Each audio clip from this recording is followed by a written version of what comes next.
3 people, a father, a mother, a sister, all telling the exact same chilling story about the same woman, and they never once sat down together to compare notes. That's not gossip. That's not coincidence. That's a pattern. And when you actually lay it all out piece by piece, it stops sounding like family drama and starts sounding like something far more calculated. As the father, the man who raised her solo when her mum ditched her during her teenage years.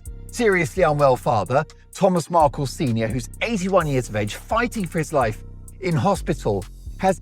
According to Meghan, she was very close to her father when they were growing up. Her parents divorced when she was very young. Every family has issues. That's normal. Arguments happen. Distance happens. Fame complicates things. But most families don't end up with 3 completely separate people, a father, a mother, and a sister, independently describing the same cold shift, the same structural wall, the same quiet erasure. No group chat, no shared PR plan, no late-night strategy calls. And yet, somehow, their experiences line up almost perfectly. And what they describe doesn't match the polished public image the world has been sold. Not even close. Before the global interviews, before the red carpets, before the documentaries and the carefully lit confessionals. There was just a dad, Thomas Markle, a man who showed up every single day, a man who poured his money, his energy, his career into giving his daughter a shot at something bigger than he ever had. On a leg or a foot amputation, unclear, in the Philippines. And I do want to make it so clear at the top of this video. This wasn't a distant father trying to reclaim credit once fame hit. This was a man who reportedly sacrificed his own professional stability so she could attend better schools, meet the right people, move in the right circles. He didn't just cheer from the sidelines, he financed the sidelines. He built the field. And for years, that was the unspoken agreement. He gives, she rises. One day, the world knows her name. That's the dream. And then the world did know her name. And that's when everything changed. Because after the wedding, the global spectacle, the historic moment, the culmination of every sacrifice, Thomas says reaching his own daughter became nearly impossible. Not my doing. That's all her doing. And I'm going to let that be. Because I'm better. Not emotionally difficult, structurally difficult, mechanically blocked. If he wanted a phone call, he couldn't just dial her. He had to go through layers, assistants, intermediaries, requests that weren't guaranteed to even be passed along. Imagine that. The man who raised you has to submit something that feels like a formal inquiry just to hear your voice. And most of the time, silence, no argument, no explosive confrontation, just nothing. That kind of silence isn't neutral. It speaks. This is the story of a father who paid for his daughter's education, walked her through Hollywood studios, and publicly called her his pride and joy. And while he was privately trying to find a way back in, she was publicly talking about gratitude, about family, about connection, about how much those bonds matter. The words were beautiful. The delivery was flawless. The audience believed it. But Thomas says the warmth on camera wasn't matching the reality off camera, that what looked like deep appreciation was, in his view, performance. And here's what makes that unsettling. There wasn't one massive public explosion that caused the fracture. No screaming match, no dramatic tell-all meltdown at the beginning. It was quieter than that. A slow distancing, a gradual freezing out, the kind of thing that feels almost administrative. Then came the staged photo scandal, the moment that shifted the narrative overnight. Before the wedding, security footage allegedly showed Thomas coordinating with the photographer, reading about Britain, getting measured for a suit, looking like a proud father preparing for his daughter's big day. Except the photos weren't candid. They were arranged. Suddenly, the overwhelmed dad became the liability, the embarrassment, the weak link. And just like that, the door didn't just close, it locked out. Thomas claims he was already drowning in press pressure before those photos ever happened. Paparazzi following him everywhere. No guidance, no protection. No one from his daughter's powerful new circle stepping in to help him navigate the chaos. Yes, Meghan, and I hope you're watching right now. He says he felt cornered, and when someone offered him a way to regain control of the narrative, he took it. Bad advice, catastrophic outcome, because the fallout from those images gave everyone around her the justification they needed to cut him out entirely. That then came the heart attack right before the wedding, the day he had sacrificed everything for. He was in a hospital bed instead of walking his daughter down the aisle, and according to him, the phone at his bedside stayed still. No flood of calls, no quiet reassurance slipping through the cracks, just more silence. The wedding happened without him. The world moved on. And then things escalated again when close friends gave an exclusive interview to a major magazine. They described a deeply emotional letter she had written to her father. A heartfelt plea asking him to stop speaking to the press, the public narrative framed her as the wounded daughter, him as the reckless parent. But Thomas had the letter, and he said the version described publicly didn't match the tone he read privately.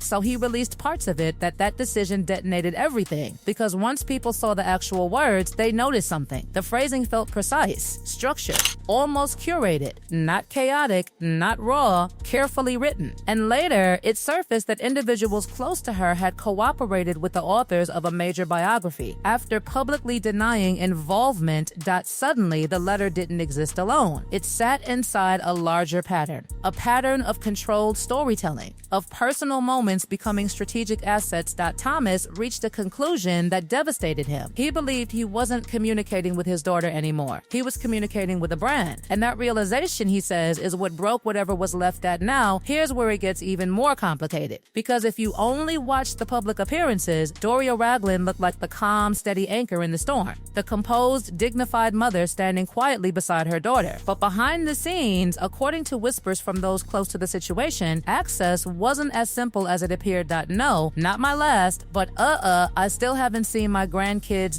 Visits reportedly became scheduled, structured, routed through other people. Not explosive drama, just controlled access. Brought in when the optics required warmth, sidelined when they didn't. When the Netflix documentary dropped and Doria finally spoke on camera, some viewers noticed something subtle. The phrasing, the cadence, the alignment with established talking points. That he was manipulated into us staging those photos. Nothing overt, just polished. And Hollywood whispers suggested that her involvement inside the Archwell structure may not be entirely informal, that appearances were managed, that timing was deliberate. And then there's Samantha, the sister who shared a father, shared a childhood, shared years that existed long before the world knew the name described as a devastating betrayal. This revelation could change everything we thought we knew about the Duchess of Sussex. Samantha says the distance didn't happen overnight. It crept in. Invitations slowed. Conversations shortened. Direct communication stopped. Eventually, everything had to pass through intermediaries. And then came the Oprah interview. The moment heard around the world. She said she essentially grew up as an only child.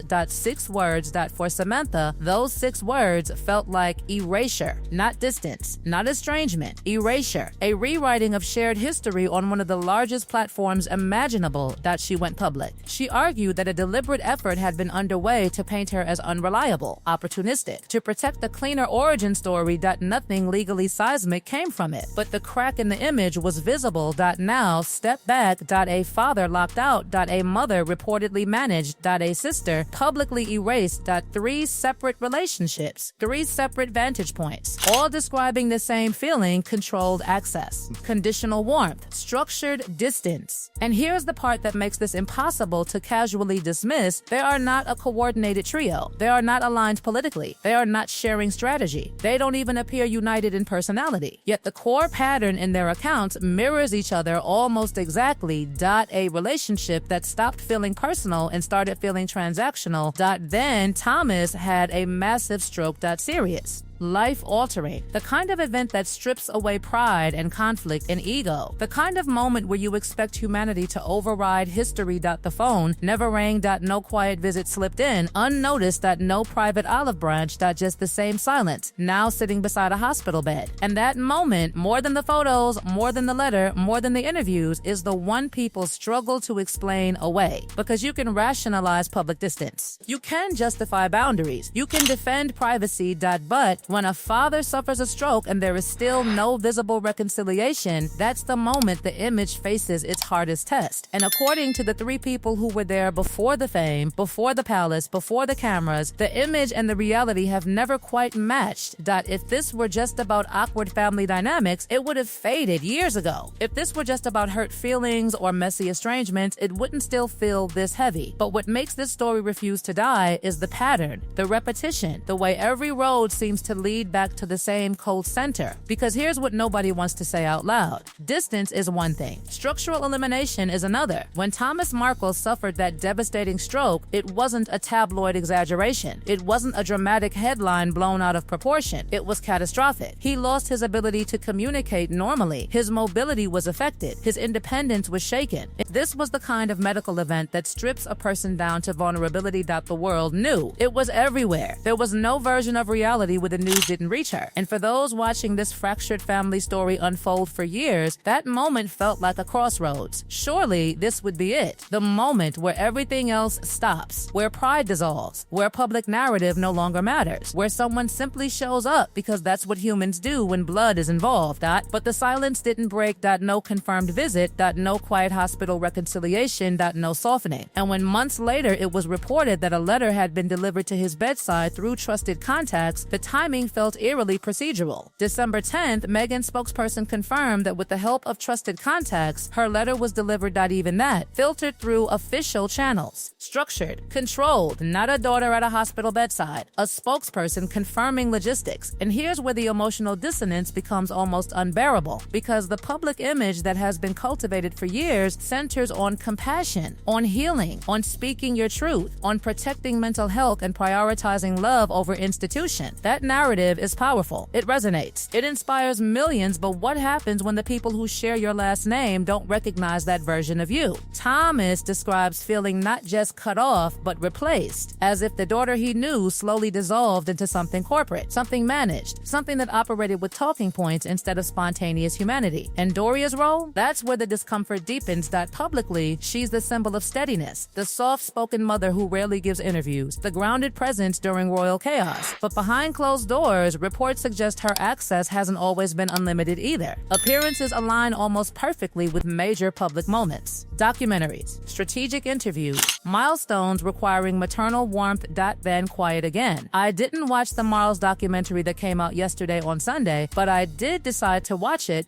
People noticed the cadence, the phrasing, the consistency with established messaging. Nothing explosive, nothing obvious, just an unmistakable polish. From the outside, the Duchess of Sussex presents a woman who chose herself, who stepped away from toxicity, who protected her mental health and her marriage. From the inside, according to 3 people who knew her long before the title, the story feels different. It feels like conditional access, like communication routed through gatekeepers, like warmth deployed with timing. And that's why this saga refuses to disappear, because you can dismiss one relative as bitter, you can dismiss 2 as coincidental, but 3 independent voices describing the same emotional architecture, that demands reflection. It doesn't prove villainy, it doesn't prove malice, but it does suggest pattern, and patterns matter. The most haunting image in this entire story isn't a paparazzi photo or a televised interview. It's a hospital room, a father recovering from a stroke, a phone sitting still beside him. Not because reconciliation must happen publicly, not because estrangement isn't complex, but because in life-altering moments, humanity tends to override strategy. Here, it didn't. And once you see that, the polished speeches about compassion and family start to feel heavier. Not fake necessarily, just incomplete. 3 people. 3 separate relationships.